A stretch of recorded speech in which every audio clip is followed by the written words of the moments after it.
ये बताइए, बहुत सी बातें हो रही हैं। अभी 18वीं तरमीम की बात कर लें, नैब की, कोरोना वायरस की, सिंध हुकूमत एक तरफ है, विफाकी हुकूमत दूसरी बातें की है। इन सब पर आपसे बात करनी है। फिर ये भी बातें हो रही हैं कि आप को बहुत सी ऑफर्स हैं कुछ पार्टीज में जाने की, उस बारे में भी हमने आपसे पूछना है। ये बताएं कि 18वीं तरमीम पर आप क्या कहते हैं। सूबों के इख्तियारात की बात जहाँ तक होती है, MQM का आपका इस पर क्या मौक़िफ़ है, और ख़ास तौर पर यह कि चौधरी शुजात साहब कह रहे हैं कि मुख्तलिफ जमातों से अब राब्ते करेंगे, कि ये मिसाल उन्हें दी है कि आने वाली नस्लों के साथ इंसाफ नहीं हुआ 18वीं तरमीम में, कि उन्होंने सूबों को इख्तियार दे दिए तालीम का, तो हर एक का तालीमी निसाब मुख्तलिफ हो जाएगा तो बड़ा मसला बन जाएगा। क्या कहते हैं आप? मैं देखिए, सबसे पहली बात तो ये जो नैब ऑर्डिनेंस में जो बल्कि 18वीं तरमीम का आपने कहा, तो देखिए 18वीं तरमीम अपनी बज़ाते खुद कोई बुरी चीज़ नहीं है। वो एक बड़े कौमी इत्तफ़ाक़ के राय के बाद पास की गई थी। इसमें जो असल गड़बड़ है वो ये है कि जो 7वां कौमी मालियाती कमीशन अवार्ड हुआ था, उससे जो वसाइल सूबों की तरफ मुंतकिल हुए हैं, तो मरकज़ अपनी बहुत सारी ज़िम्मेदारियाँ शायद अदा करने में बहुत मुश्किलात का सामना कर रहा है। और इसीलिए ये जो हुकूमत थी इससे पहले नवाज़ शरीफ साहब की और शाहिद खाकान अब्बासी की, उसमें ये पिंच उन्हें महसूस हो गई थी कि उनके वो ज़राए नहीं रहे जिससे कि उनके पास एक स्पेस होती थी काम करने की, बहुत सी वजारतों की जो जिम्मेदारियाँ उसको उस अमूर को अंजाम देने की। तो मैं समझता हूँ कि चूँकि 18वीं तरमीम एज सच उसमें तो इख्तियार गया है, इख्तिदार गया है, लेकिन जो वसाइल गए जिसकी वजह से वफाक को बहुत कंस्ट्रेंट महसूस होती है, बहुत वो अपने आप को महदूद महसूस करते हैं, वो कौमी फाइनेंस कमीशन है 7वां, और जिसमें सूबों को बहुत सारे वसाइल दिए गए हैं। और अगर उसके बाद भी अगर सूबे ये कहते हैं कि उनके पास वसाइल नहीं है, तो मैं समझता हूँ कि ये गलत है।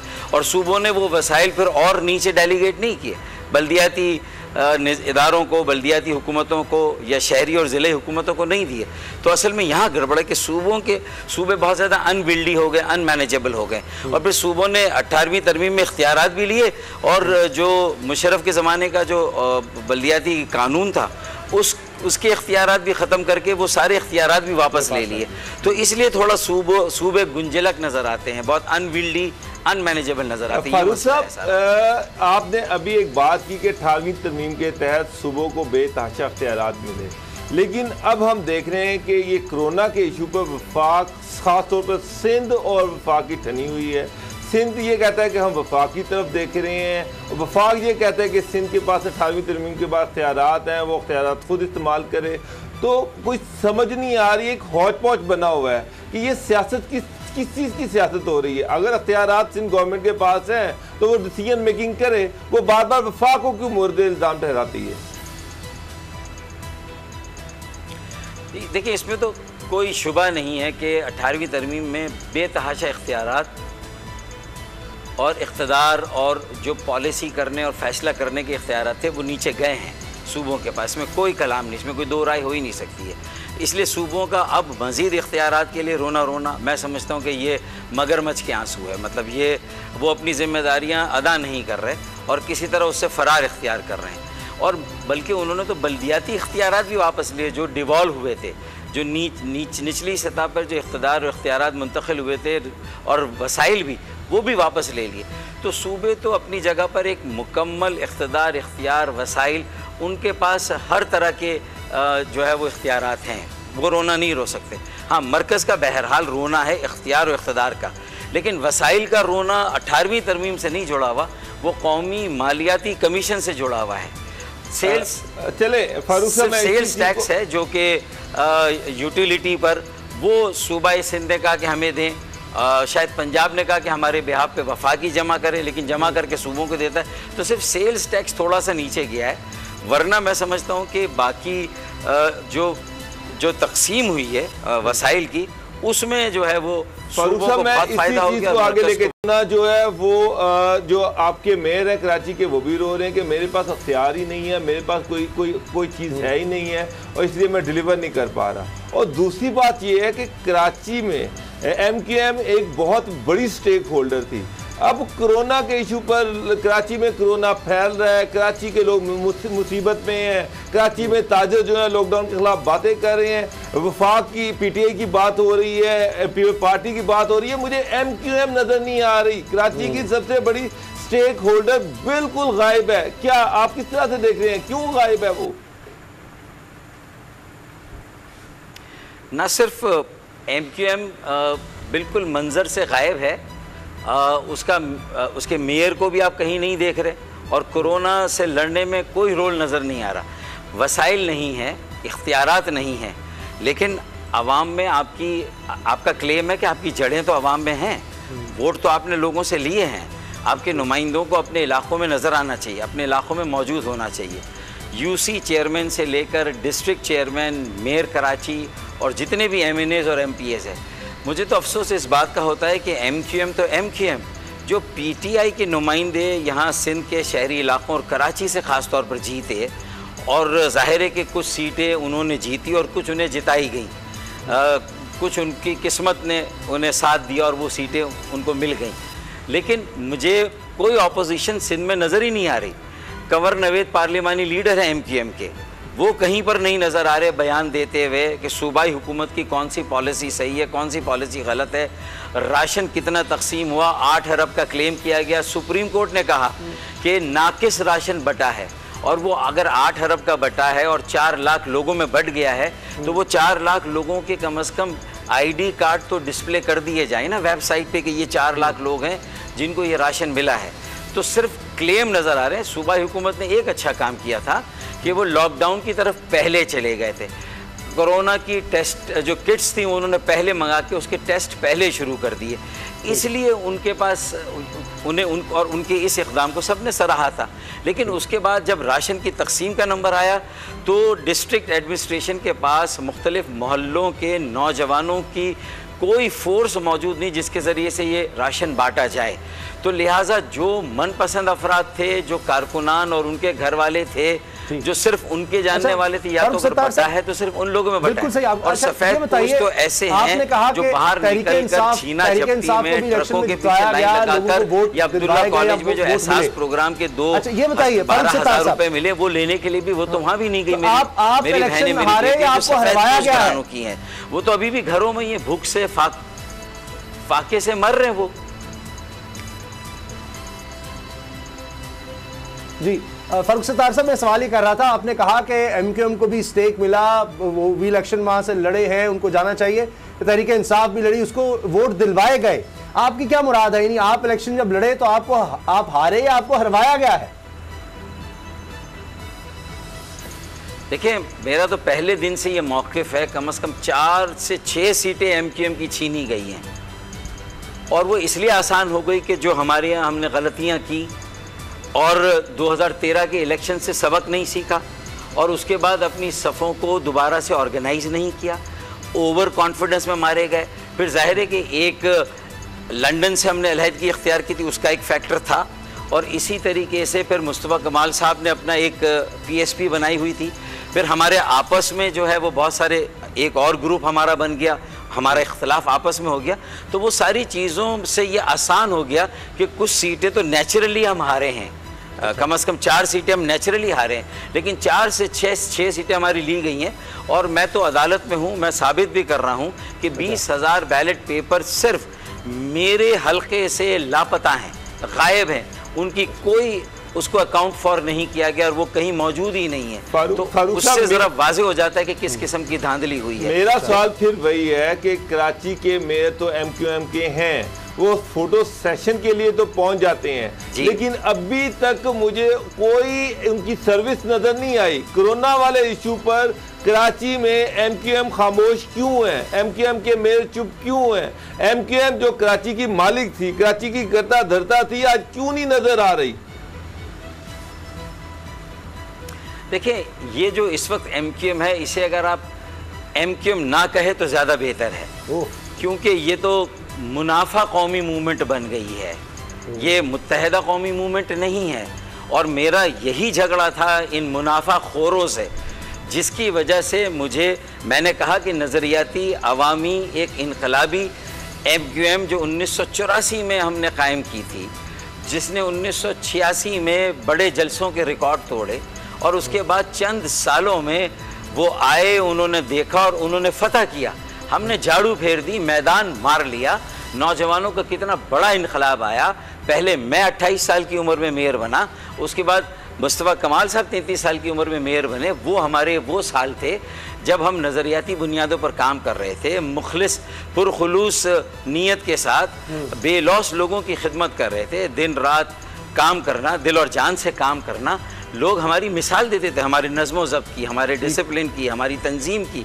लेकिन उसके बाद जो हमारे यहाँ बिगाड़ पैदा हुआ तो उसकी कीमत हमने चुकाई। 2013 के इलेक्शन में भी बहुत मुश्किल से हमने इज्जत सादात बचाई थी, हमारी पगड़ी गिर गई थी, बड़ी मुश्किल से बची। फिर 2018 में हमने मजीद सबक नहीं लिया तो आपने देखा कि MQM बिल्कुल ज़मीन पर आ गए, और अब भी लगता है कि ये उसी तनख्वाह पे काम करेंगे। ये मुनाफा कौन मूवमेंट, जो एक सवाल में मफादात हैं, इंफरादी मफादात, आपने कहा मुनाफा कौम मूवमेंट बन गई है, इज्तिमाई मफादात उनको बाला ताक रख दिया गया है, और कोई जहां से आपको ऑफर्स हो रही है 40 अरब रुपए मिले जो मेयर कराची को, उसका हिसाब देने के लिए मुख्तलिफ जमातों से, उसमें भी कोई मंसूबा पानी का, क्या सोच रहे हैं आप, किसी को ज्वाइन कर रहे हैं, ट्रांसपोर्ट का, या कोई एक मंसूबा कचरा उठाने का कि जिसमें आपने कुछ बेहतरी की हो, कि कोई एक इन्वेस्टमेंट बुनियादी किसी एक काम में नहीं है। तो ये तो तय हो गया कि ये MQM वो MQM हरगिज़ नहीं है, ये चंद लोगों की कॉरपोरेट सेक्टर की कंपनी बन गई है जिसमें चंद लोगों ने शेयर डाले हुए। आप इस मुनाफाखोर MQM का हिस्सा नहीं है बकौल आपके, तो आपको जो ऑफर्स आ रही हैं, नून लीग ये क्लेम कर रही है कि वो आपको ऑफर कर रही है, तो क्या आप दूसरे ऑप्शन पे गौर कर रहे हैं? क्या नून लीग के को ज्वाइन करने की कोई बातचीत आपकी चल रही है? देखें, किसी पार्टी को ज्वाइन करना अपने करियर के इस स्टेज पे, जहां मैं 5 दफ़ा कौमी असम्बली का रुकन मुंतखब हुआ, 2 मरतबा सूबाई असम्बली का, 1 मरतबा मेयर, सूबाई वज़ीर, वफाकी वज़ीर, उसके बाद और एक पार्टी की सरबराही करने के बाद अब अगर मैं किसी मेन स्ट्रीम और पार्टी में जाता हूं तो मैं समझता हूं मेरा वोट बैंक उसको बिल्कुल वो उसको मुस्तरद करेगा, मेरे इस मूव को एक्सेप्ट नहीं किया जाएगा। वो समझेंगे कि मैं सियासत के लिए और अपनी पोजीशन के लिए जा रहा हूँ। मैं इंशाअल्लाह आज़ाद हैसियत में भी, अगर मुझे ये MQM हाई कोर्ट वापस नहीं मिलती और ये MQM अगर मुझे कारकुनों की मदद से वापस नहीं मिलती है और होश के नाखुन नहीं लेते मेरे ये साथी, खालिद मकबूल को मैं बददियानत आदमी नहीं समझता।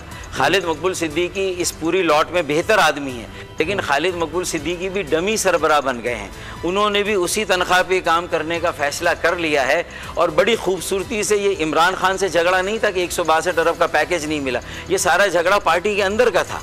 यानी मुझे हटाने के बाद भी पार्टी में खालिद मकबूल को भी सरबराही नहीं करने दी गई, बल्कि खालिद मकबूल के पैरों के नीचे से भी ज़मीन खींच ली गई, उनकी वजारत लेके अपने किसी मनपसंद वजीर को दे दी गई। पार्टी चला कर रहा है खालिद मकबूल सिद्दीकी साहब, तो भले आदमी जिस तरह आपने कहा, तो पार्टी के ऊपर किसकी गिरफ्त है, कौन प्रॉपर्टी चला रहा है, पार्टी चला रहा है? दूसरा ये क्या नून लीग की दरखास्त मुस्तरद समझे आपकी जानब से जो शमूलियत के हवाले से? देख, मैंने उनका शुक्रिया भी अदा किया और बहुत दिलगीर होकर मैंने उनसे माजरत की। उन्होंने बहुत मोहब्बत से, बड़ी अपनाइयत से और बड़े इसरार से उनमें से कई लोगों ने मुझे अप्रोच किया और कहा कि आप PMLN में आ जाएं, ये आपके बुज़ुर्गों की जमात है और यहाँ आपको बहुत कंफर्ट मिलेगा, यहाँ पॉलिसी फैसलों में आप होंगे और कराची मेन स्ट्रीम में आ जाएगा और आगे अगर कोई मौका मिलेगा तो कराची में भी तरक्याती काम, रिकॉर्ड तरक्याती काम होंगे। मुझे शहबाज शरीफ साहब ने कहा, एहसन इकबाल ने कहा, शाहिद खाकान अब्बासी ने कहा, अयाज सादिक साहब ने कहा, और मैं उन सब की इज़्ज़त करता हूँ कि वो पॉलिटिकल लोग हैं और सियासी तौर पर बातचीत करते हैं और जो शिकवा गिला उनसे मैं करता हूँ वो खुले दिल से उस गिले और शिकवे को भी सुनते हैं। तो मुझे उनका कम अज़ कम अंदाज़े सियासत दूसरों से बेहतर लगा। पीपल्स पार्टी से भी ऑफ़र थी मुझे PTI से भी ऑफ़र्स हुई, लेकिन मेरे ख्याल में इस वक्त मैं बल्दियाती इलेक्शन पर फोकस कर रहा हूँ। ये कोरोना के उससे हम निकलें, कोरोना में जो कर सकते हैं वो हम कर रहे हैं, फिर हम बल्दियाती इलेक्शन में एक आज़ाद ग्रुप बना के उतरेंगे। अगर मुझे MQM ना मिली और पतंग ना मिली तो पतंग के सामने भी अगर उम्मीदवार लाने पड़े। कराची में मैंने एक बहुत वसी यूथ के साथ एंगेजमेंट की, नौजवानों के साथ, और मुझे यकीन है कि हम अगली काउंसिल बहुत कम उम्र काउंसिल होगी और अगला मेयर बहुत कम उम्र मेयर होगा कराची का, हैदराबाद का इंशाल्लाह। ये मुनाफाखोर कौमी मूवमेंट को कौन चला रहा है? अगर खालिद मकबूल सिद्दीकी भी आप कहते हैं जी अच्छे आदमी है, फिर कोई आमिर खान ग्रुप उसको चला रहा है? कौन चला रहा है इस मुनाफा कौमी मूवमेंट को? देखें, एक सरबरा आमिर खान है, दूसरे सरबरा कंवर नवेद हैं, तीसरे सरबरा वसीम अख्तर हैं और फिर 2-3 छोटे छोटे सरबरा भी, उनके अभी मैं नाम नहीं लेता, तो वो चला रहे हैं इस मुनाफाखोर कौमी मूवमेंट को। और बजा तौर पर जब आपने और मैंने कहा कि अगर आपके पास इख्तियारात नहीं हैं, वसाइल नहीं हैं, तो जितने होने चाहिए उतने नहीं हैं। मैं मानता हूँ, मैं इस मामले में उनके साथ हूँ। लोकल गवर्नमेंट मौसर होनी चाहिए, बावसीला होनी चाहिए, बाइख्तियार होनी चाहिए, नहीं है, मानता हूँ। लेकिन फिर आपको 3 साल के बाद आपको इस्तीफ़ा देकर अवाम में जाकर खड़ा हो जाना चाहिए था। या कम से कम 2500 काउंसलरों की फ़ौज ज़फ़र मौज को लेकर आप वज़ीर आला हाउस के बाहर बैठते, धरना देते। जब तक आपको वाटर बोर्ड के इख्तियारात, सैनिटेशन, सॉलिड वेस्ट मैनेजमेंट के इख्तियारात आपको ना मिल जाते, जब तक आपको पानी के निकासी या आपके और ट्रांसपोर्ट के ये जो बुनियादी जो आपके काम है, अगर ये इख्तियारात आपको जब तक नहीं मिलते, अगर आप मेयर से आप बैठे भी हैं कुर्सी पर, फिर आप रोना भी रो रहे हैं, तो अवाम इसको एक्सेप्ट नहीं करेंगे। तो मैं ये समझा कि इन्होंने मेयरशिप का और कराची की बल्दिया जिसमें एमकेएम साल से कामयाब हो रही थी, उसका सौदा भी कर लिया और वो भी किसी और को देने का फैसला कर लिया। ये मुझे यकीन है। कह रहे हैं आप, कंवर साहब का भी नाम ले रहे हैं आप, वसीम अख्तर का भी कह रहे हैं कि सब सरबार बने और भी छोटे छोटे हैं, तो फिर आप इन सब का मुकाबला कैसे करेंगे अकेले? और आप अपना फ्यूचर कहां देख रहे हैं? आप अपना पॉलिटिकल फ्यूचर कहां देख रहे हैं? देखें, एमक्यूएम के जो वोटर हैं वो भी मजबूर हैं। वो इस तरह जज्बाती तौर पर एमक्यूएम के साथ, पतंग के साथ इस तरह जुड़े हुए हैं कि वो ये नहीं देखते कि ये पतंग किसके हाथ में है। कब्जा गिरोह के हाथ में, जो पार्टी के वडेरे हैं उनके हाथ में, लूट मार करने वालों के हाथ में ये पतंग है। वो बेचारे इस चीज़ को नहीं देखते और वो पतंग के साथ जज्बाती तौर पर जुड़े हुए हैं। तो मैं चाहता हूँ कि वो वोट बैंक जो एक जगह मौजूद है वो ना बिखरे, उसको उसी जगह कायम रखा जाए। इस एमक्यूएम में सुधार पैदा किया जाए, इस्लाह की जाए, अच्छे लोगों को लाया जाए, डाइवर्स किया जाए। जो मुल्क की सारी ज़बानें बोलने वाले कराची में हैं, मुल्क के हर इलाके के लोग कराची में रहते हैं। इसे कसीरुल जहती, कसीरुल इकाई, कसीरुल लसानी, इसे एक यूनिटी इन डाइवर्सिटी का मॉडल बनाया जाए। एक सही मानों में middle class, educated, urban political phenomenon जो होता है, वही मॉडल जो 84 में जो जोश और जो वलवला था, उसी वलवले को दोबारा उजागर किया जाए। और इसी खातिर मैंने कराची के नौजवानों के साथ गुज़िश्ता 2.5 सालों में एक वसीतर जो है वो अपनी कनेक्टिविटी कायम की, अपना राब्ता कायम किया है। और मुझे उम्मीद है कि अगर ये पार्टी मुझे मिलती है तो भी मैं नए लोगों को उम्मीदवार बनाऊंगा, नए लोगों को पार्टी में लाऊंगा, इंट्रा पार्टी इलेक्शन करा के इन वडेरों से पार्टी को निजात दिला के अनसियर मुखलिस नजरियाती लोगों को इंशाल्लाह। जी बहुत शुक्रिया फारूक सत्तार साहब। वो 6 शहर, 6 टीम, 6 सेलिब्रिटी कैप्टन। सिर्फ 1-2 शहर नहीं, हमारे साथ खेलेगा पूरा Pakistan. Karachi Knights, Lahore Leopards, Islamabad Eagles, Kashmir Heroes, Quetta Wolves, Peshawar Hawks. तो हो जाएं तैयार, पाकिस्तान में पहली बार गेम शो ऐसे चलेगा लीग के लिए। जिताएं अपनी पसंदीदा टीम को। खेलेंगे आप इस रमजान, गेम शो ऐसे चलेगा लीग।